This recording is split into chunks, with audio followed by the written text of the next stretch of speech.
Welcome to the chemistry class. In our today's class, we will discuss about hybridization.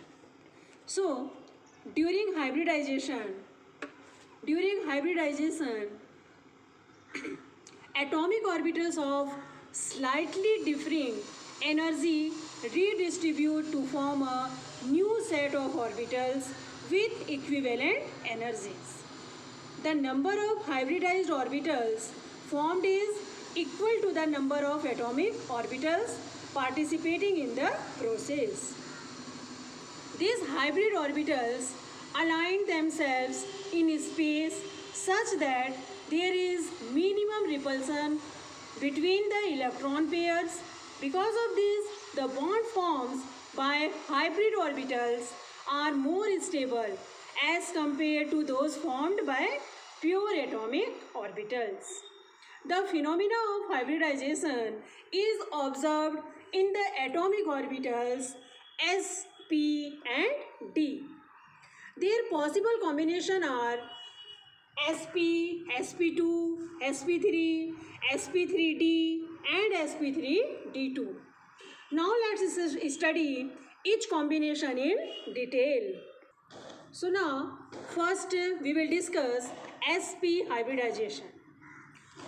In sp hybridization, one s orbital combines with one p orbital to form two equivalent sp hybrid orbitals. The hybrid sp orbital shows 50% characteristics. S orbital is 50% and 50% characteristics of the p orbitals. The hybrid orbitals has a large positive lobe and a very small negative lobe. The hybrid orbitals are oriented in opposite direction, forming an angle of 180 degree with each other. During bond formation, they provide maximum overlapping areas, making the bonds stronger and giving the molecule its linear structure. Some compounds whose central atom displays sp hybridization are example is BeCl2 and C2S2. It means beryllium chloride and acetylene. So now let's see here, that is barium chloride. Understood? So students, we will discuss the second type of sp2 hybridization. In this hybridization, one s orbital combine two p orbitals to form three equivalent sp2 hybrid orbital. They have a trigonal planar arrangement and the angle between two orbitals is 120. Compounds whose central atom displays sp2 hybridization are BeCl3 and C2S4. It means boron trichloride and ethylene.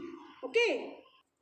Now in sp3 hybridization, one s orbital combines with all the three p orbitals px, py and pz to form four equivalent sp3 hybrid orbitals. Each sp3 hybrid orbitals displays 25% s character and 75% p orbital characteristics. They have a tetrahedral arrangement, right? And the angle between two orbitals is 109.5 degree. Some compounds whose central atom displays sp3 hybridization are CH4, it means methane, and C2S6, it means ethane. The hybridization of elements containing d orbitals leads to three distinct hybridized shapes formed by the mixing of s, p and d orbitals. They are dsp2, sp3d and sp3d2. Of this, we will study sp3d and sp3d2. Hybrid orbitals closely. The energy of 3d orbitals is not only comparable to 3s and 3p, but also comparable to 4s and 4p. Therefore, the hybridization of d orbitals either involves the 3s, 3p and 3d orbitals, or the 3d, 4s and 4p orbitals. So now let's see in sp3d hybridization. In this hybridization, 1s orbital, 3 p orbitals and 1 d orbital combine to form 5 sp3d hybrid orbitals of equivalent energy. They have a trigonal pyramidal arrangement which leads to the formation of two different sets of angles between orbitals of the hybrid orbitals lie in one plane, making an angle to 90 degree and 120 degree. This plane is called the equatorial plane, and the bonds formed by them are called equatorial bonds. The remaining two orbitals arranged themselves above and below the equatorial plane, forming an angle of 90 degree. With the orbitals on the equatorial plane, the bonds formed by these two orbitals are called axial bond.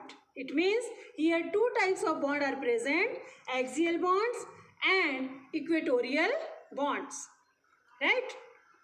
So now the axial bonds are repulsed by the equatorial bonds, causing them to be longer and weaker than the equatorial bonds. Ultimately, this makes molecules with sp3d hybridization more reactive. The central atom phosphorus in the compound PCl5 displays sp3d hybridization. Understood? So now students, let's see, we will discuss in our last hybridization, that's name is sp3d2 hybridization. So in sp3d2 hybridization, 1 s orbital, 3 p orbitals and 2 d orbitals combine to form 6 sp3d2 hybrid orbitals of equivalent energy. They have an octahedral arrangement and a bond angle of 90 and 90 degree. The central atom sulfur, in this example, the central atom sulfur in the compound SF6 displays sp3d2 hybridization. Thus we can observe that the phenomena of hybridization explains the characteristics, geometrical shapes of polyatomic molecules. In an atom, electrons are present in orbitals of differing energy levels such as 1s, 2s, 2p and so on. They represent the probability of finding electrons around an atom. This observation led scientists F. Hund and N. R.S. Mullikins to develop the molecular orbital theory, which postulates that electrons in a molecule similarly exist in different orbitals, giving the probability of their presence around a molecule. However, for atomic orbitals to combine and form molecular orbitals, they must have similar energy level and symmetrical molecules. So students, in our next topic, molecular orbital theory, we will discuss in our next class. I hope this topic, hybridization, is clearly understood. Okay, thank you. Bye-bye.